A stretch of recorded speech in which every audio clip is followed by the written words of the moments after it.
Tout d'abord, je vous remercie tous d'être présents et je remercie aussi la présence des élus qui sont parmi nous ce matin.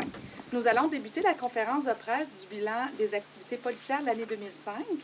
Le déroulement des allocutions se déroulera ainsi. D'abord, M. Marc-Alexandre Brousseau, maire de la ville de Thetford Mines, et par la suite, M. Pierre Mathieu, directeur du service de la Sûreté municipale. Par la suite, M. Michel Daudier, inspecteur-chef à la surveillance du territoire, et puis M.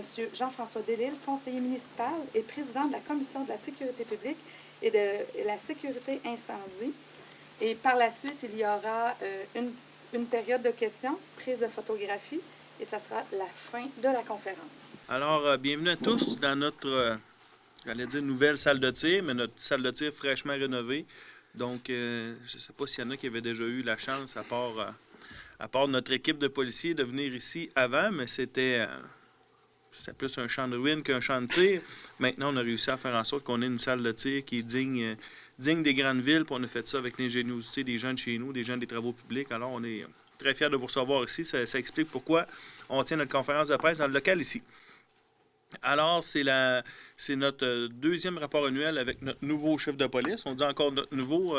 Quand on a fait la conférence l'année dernière, il venait tout juste d'arriver. Donc, cette année, il a pu imprégner un peu plus ses méthodes de travail avec son expérience qu'il avait acquise dans d'autres villes. Donc, on est très content de l'année qu'on a passée. On a des bons résultats encore cette année. On a des policiers qui sont très présents, très impliqués. On a une équipe pour laquelle on est très fiers. Puis on le voit aussi, d'avoir une équipe de policiers aussi impliquée et présente sur le territoire, mais ça fait en sorte qu'on a une ville qui est plus sécuritaire et puis ça ajoute à la qualité de vie des gens de chez nous. On a une surveillance routière, on le dit, qui est importante. Ça fait, en plus évidemment, de tout le reste au niveau de la résolution des crimes que sur notre territoire. Puis la surveillance routière, je me permets d'en parler un petit peu plus cette année parce que ça fait en sorte que nos effectifs sont bien déployés partout en ville. Ça, bien, ça a toutes sortes d'avantages et de conséquences, mais je dirais qu'un avantage que ça a, c'est que lorsqu'il se produit quelque chose, on peut souvent être proche. Parce qu'on est bien déployé, on couvre bien notre territoire, les gens sont présents. Et puis, bien, cette année, ça a permis de sauver une vie. Parce qu'il est arrivé un incident au niveau de la santé d'un individu. Et puis, on s'adonnait à être tout près parce qu'on faisait de la surveillance radar. Et puis, il y a des gens, je pense, qui étaient impliqués dans cet événement-là, qui sont présents dans la salle. Donc, on vous remercie. Et puis, bien, ça a permis de sauver une vie cette fois-là. Donc, il ne faut pas sous-estimer l'importance d'avoir une force policière qui couvre bien le territoire, qui est présente dans ce milieu. Alors, on est bien content du travail qui est fait. Cette année, je vais laisser les gens donner un peu plus de détails, mais on va lancer aussi un nouveau programme, partenaire de votre quotidien, qui va viser, là, en fait, à améliorer les liens de confiance, d'échange, d'écoute avec la population. Donc, je ne veux pas en dire trop parce qu'il y a des gens qui vont pas revenir là-dessus, mais c'est encore une fois une façon qu'on va vouloir être encore plus proche de nos populations et être en mesure d'offrir le meilleur service possible. Alors, je me répète, mais félicitations à toute l'équipe. On est bien fiers de notre service de police chez nous. Je vais commencer avec les remerciements d'usage, mais dans un premier temps, quand je suis arrivé l'année passée, c'était tout nouveau et j'avais l'impression de vivre une lune de miel parce que tout le monde était super gentil avec moi.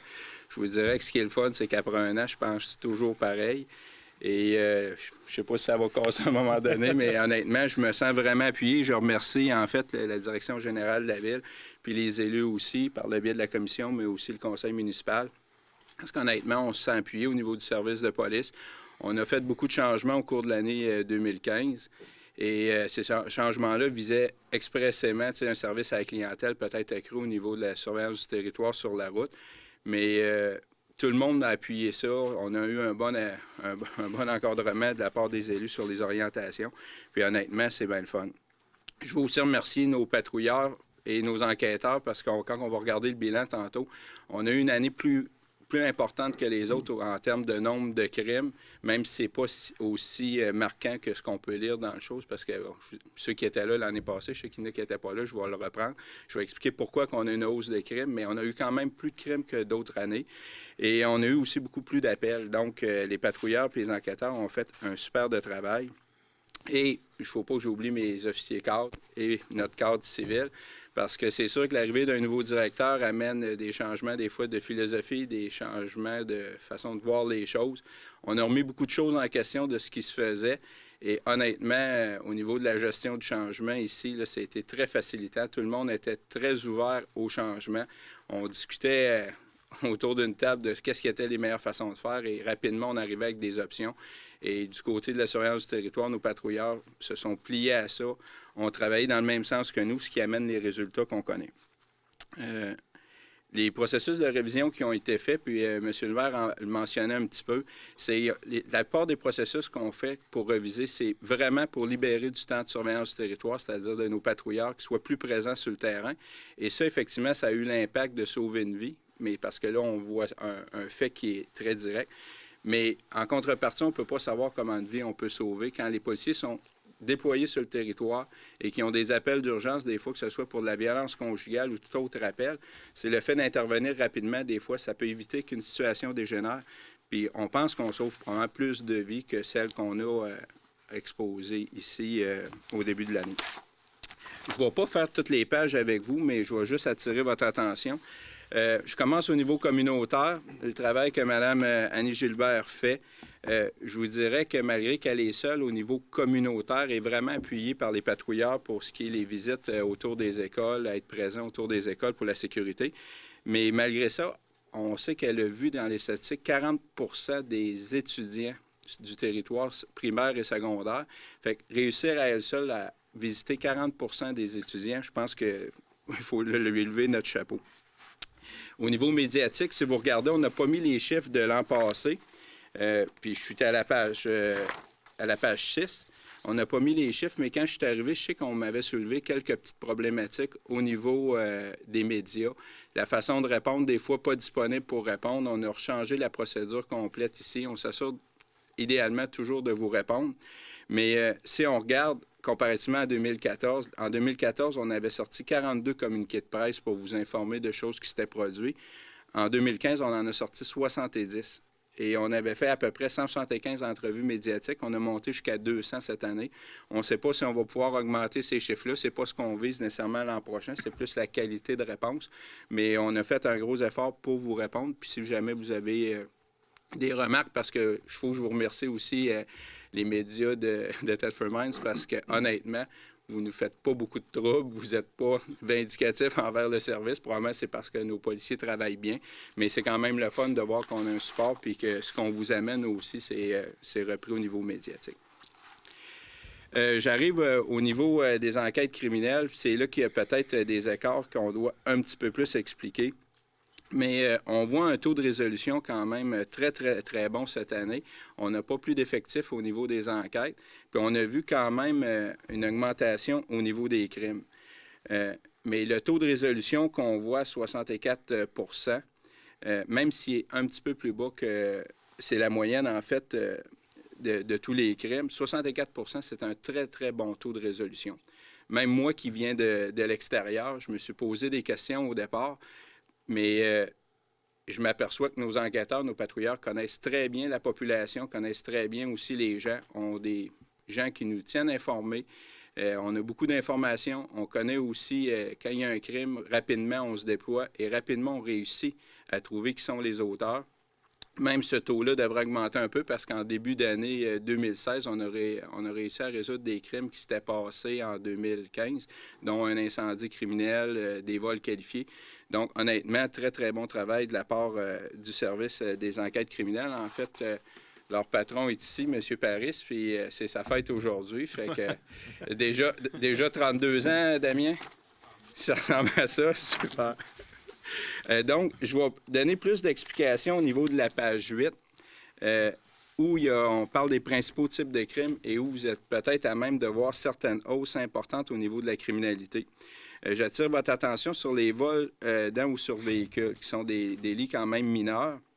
Mais en 2014, on a rapporté 15 crimes de vol dans véhicule ou sur véhicule, et on en a 70 en 2015. Les voies de fait, menaces, harcèlement, on a passé de 190 à 448, ce qui est une hausse importante, et les méfaits de 46 à 127. J'avais expliqué l'année passée, c'est qu'on a une obligation au niveau du ministère de la Sécurité publique de faire une déclaration uniforme de la criminalité. C'est-à-dire que tous les services de police doivent déclarer la criminalité de la même façon pour être sûr d'avoir un portrait.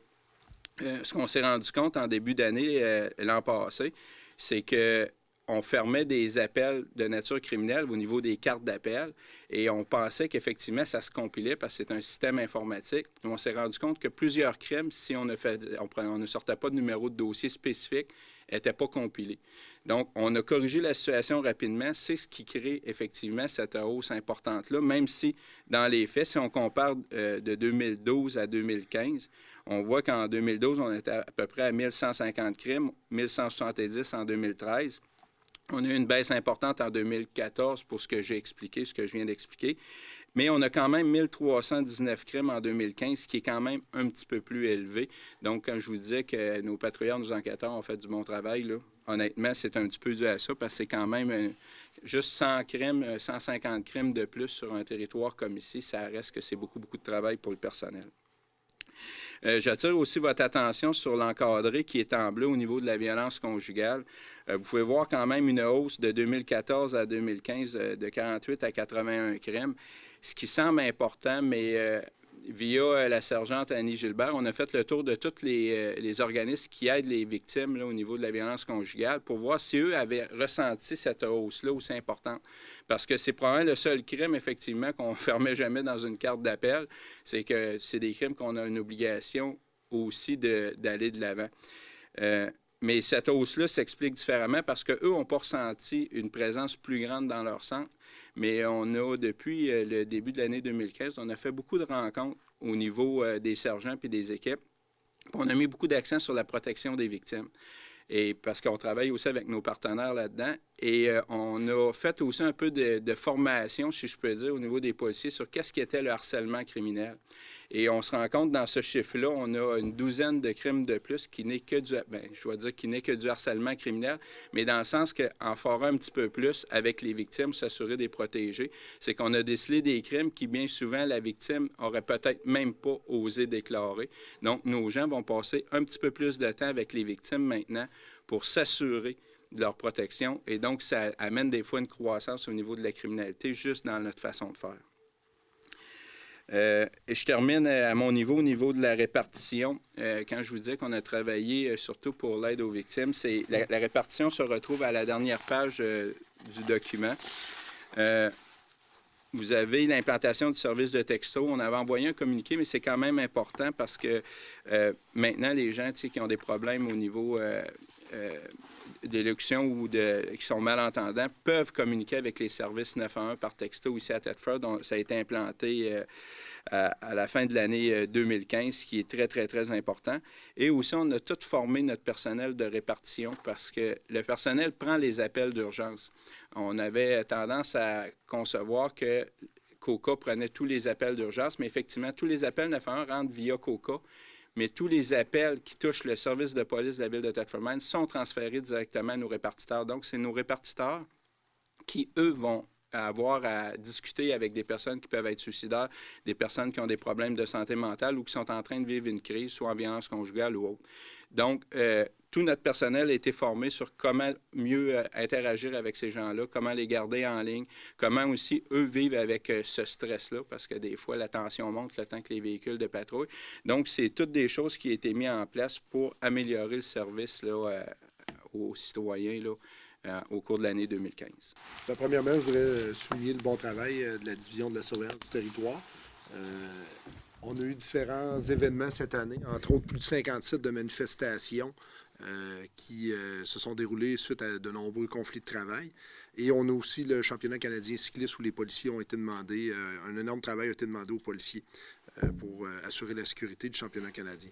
Sans revenir sur ce que M. Mathieu disait concernant la raison du nombre de hausse de dossiers, on peut remarquer que dans le rapport annuel, qu'on a été grandement sollicité au niveau des patrouilleurs concernant le nombre de dossiers ouverts comparativement à 2014. Un fait important à noter, plus de 550 personnes sont passées par le bloc du cellulaire de la Sûreté municipale en 2015, ce qui est quand même un nombre qui est quand même important. Et plus de 400 sont venus faire prendre leurs empreintes au niveau de la Sûreté municipale suite à la commission d'un crime en 2015. Cette année, malheureusement, on dénombre un accident mortel qui a eu lieu sur le boulevard Frontenac à l'intersection de la rue Gauthier. Vous pourrez voir au courant des prochains jours ou semaines qu'il y a un changement au niveau de la limite de vitesse qui va être faite à cette intersection-là. Donc, la zone de 50 km/h va être amenée plus vers l'est, je vous dirais aux environs à peu près d'Unicanva. Donc, c'est une demande qui avait été faite du niveau du Conseil de ville et de la ville de Thetford Mines au niveau du ministère des Transports pour rendre l'intersection plus sécuritaire. Ce n'était pas la première demande, mais finalement, on a eu une réponse positive cette année et le changement devrait se faire au courant des prochains jours ou semaines. Concernant les accidents de la route, on remarque une hausse de 7 % du nombre d'accidents depuis 2013. Je tiens à rappeler que les accidents sont souvent dus soit de la vitesse ou au non-respect du code de la sécurité routière. D'où l'importance d'être présent sur le territoire, comme on le mentionnait tout à l'heure.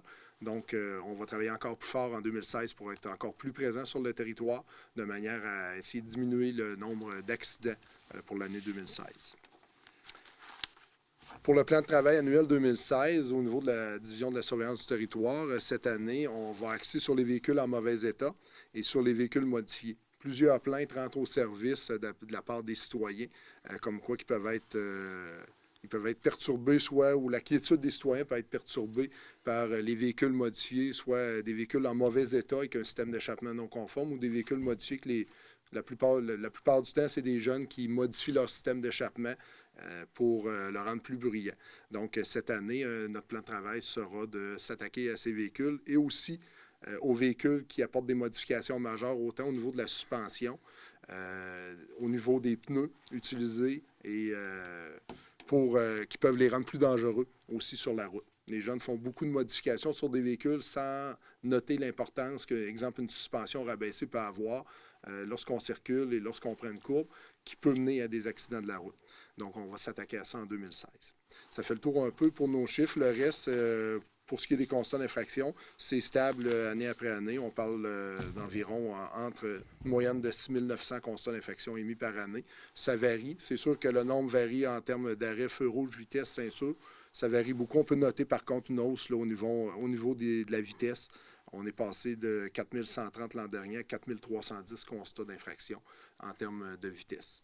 Donc, au-delà des chiffres que nous a présentés M. Mathieu et M. Daudier, ce qui est important au niveau de notre service de police ici, c'est de constater l'orientation qui est client que ces gens-là ont. Depuis 3 ans déjà que le nouveau conseil est en place et on constate année après année que, oui, on regarde ce qui se passe, mais ce qui est important aussi, on regarde ce qui est en avant. Il y a quelques années, l'an passé, ou en tout cas il y a 2 ans, on a pris une décision de garder un service de police municipal. Et une des orientations qui était derrière cette décision-là, il y en avait une monétaire, mais il y en avait aussi une de service. Et c'est important pour nous de constater, année après année, que nos gens, et que depuis l'arrivée en poste de M. Mathieu, on continue dans cette optique-là. On veut améliorer notre service, on veut faire à chaque année quelque chose de mieux et offrir à nos citoyens qui, eux, paient ce service-là, quelque chose qui correspond à leurs attentes. Donc, cette année, ce qui est intéressant, c'est que le service a mis en place un nouveau programme, un programme qui, concrètement, devrait donner beaucoup de présence policière accrue. C'est le programme qu'on vous présente qui est partenaire de votre quotidien. C'est un programme qui va amener les policiers à être présents au niveau des écoles et des centres hospitaliers. Des centres de personnes âgées, c'est ça. Donc, je vais laisser Mme Annie Gilbert vous présenter le détail sur ce projet. Donc, ce programme-là fait suite à une réflexion au niveau des plans de patrouille ainsi que de se rapprocher des citoyens, c'est-à-dire des clientèles vulnérables. On parle des enfants et puis des personnes du 3e âge. Donc, le programme a été fait en sorte qu'on l'a bien dit, et on veut améliorer, parce qu'on l'a quand même déjà, amélioré le sentiment de confiance, d'écoute puis de partage avec les jeunes et les personnes du 3e âge. Donc, concrètement, les policiers vont se rendre dans les établissements scolaires de niveau primaire et secondaire, ainsi que dans les résidences pour personnes aînées. Donc, chaque équipe, chaque patrouilleur va avoir une résidence ou des résidences et des écoles attribuées à ce moment-là. Donc, ils vont se rendre, ils vont partager de l'information. Également, ça fait une belle tribune si jamais, au niveau des personnes aînées, on a une vague de fraude. Donc, ça nous fait une belle porte d'entrée pour aller les rejoindre. Donc, on peut les rejoindre de différentes façons, mais cette fois-ci, on va être individuel, on va être face à eux, puis ils peuvent nous rencontrer à ce moment-là. parce que ce n'est pas nécessairement un coup de téléphone qu'ils vont faire au service de police, mais ayant le policier sur place, peut-être plus une porte ouverte de les rencontrer à ce moment-là. Et pour nos jeunes, bien oui, parler du métier policier, mais ils ont souvent des questions, on vise aussi peut-être le sentiment de confidence vers le policier. Et puis à ce moment-là, bien, on va travailler en partenariat là, avec les établissements, mais également là, avec nos organismes qui sont sur place. Donc, et de là, le slogan « Partenaire de votre quotidien ». Donc, une présence plus accrue des policiers à ces endroits-là. Ce qui est intéressant dans ce dossier-là, c'est ça, c'est que ça demande la collaboration. Ce qui est important là-dedans, c'est que ça demande la collaboration de notre équipe de cadre et de nos policiers. Donc, moi, ce que je trouve intéressant là-dedans, c'est de voir que ces gens-là se mettent ensemble et cherchent des moyens pour être plus efficaces. Donc, c'est pour ça qu'on les félicite beaucoup de ce projet-là. On espère avoir l'année prochaine un très bon bilan là-dessus. On fera état sûrement de qu'est-ce qu'on a fait, du nombre de visites qu'on a fait dans chacun des établissements et de ce que ça peut avoir apporté comme sentiment de sécurité pour les gens.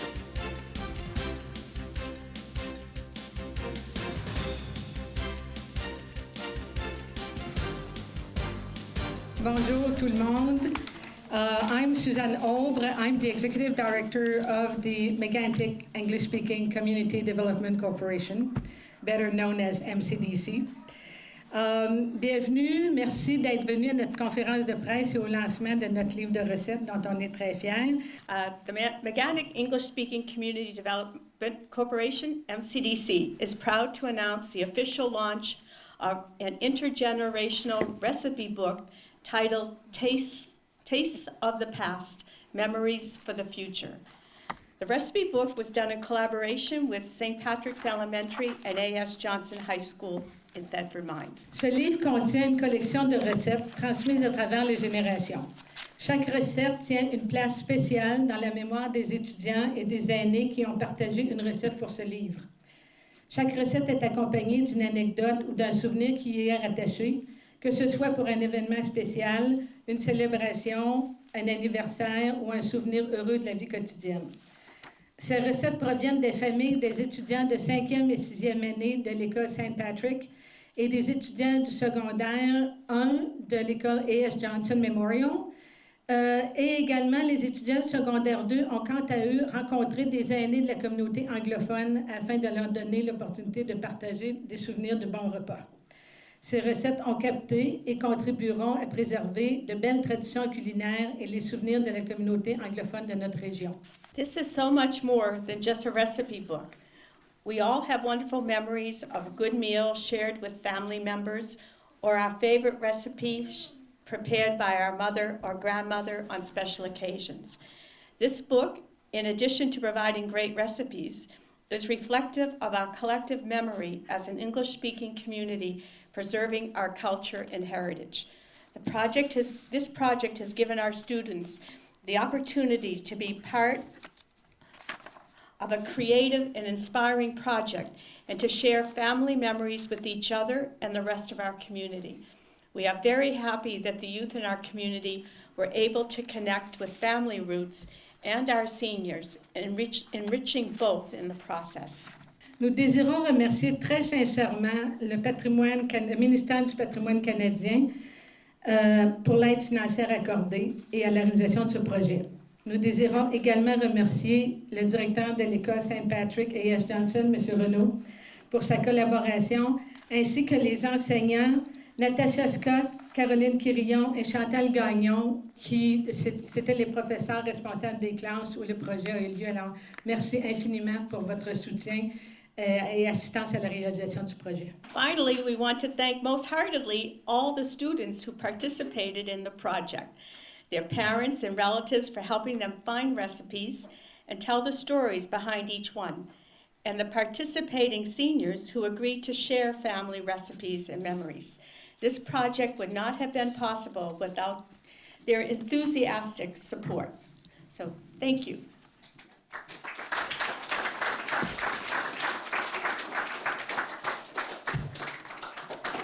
Est-ce qu'il y a des représentants de la presse qui aimeraient... Merci d'être venus au Courrier Frontenac et à la station de radio 97.3 et la télévision communautaire. Donc, est-ce qu'il y a des questions que vous aimeriez poser par rapport au projet ou à ce qu'on vient de lire? Est-ce que peut-être combien d'heures ça peut représenter comme travail? Oh boy, ça a représenté plus d'heures qu'on pensait. Parce que la collection de recettes, c'est une chose, mais après ça, il faut relire les recettes. Il faut s'assurer que les recettes, par exemple, des fois, puis c'est des oublis complètement spontanés, mais on relisait une recette, puis on s'apercevait que dans la recette de pain, il n'y avait pas de levure. Bien là, c'était comme un petit problème.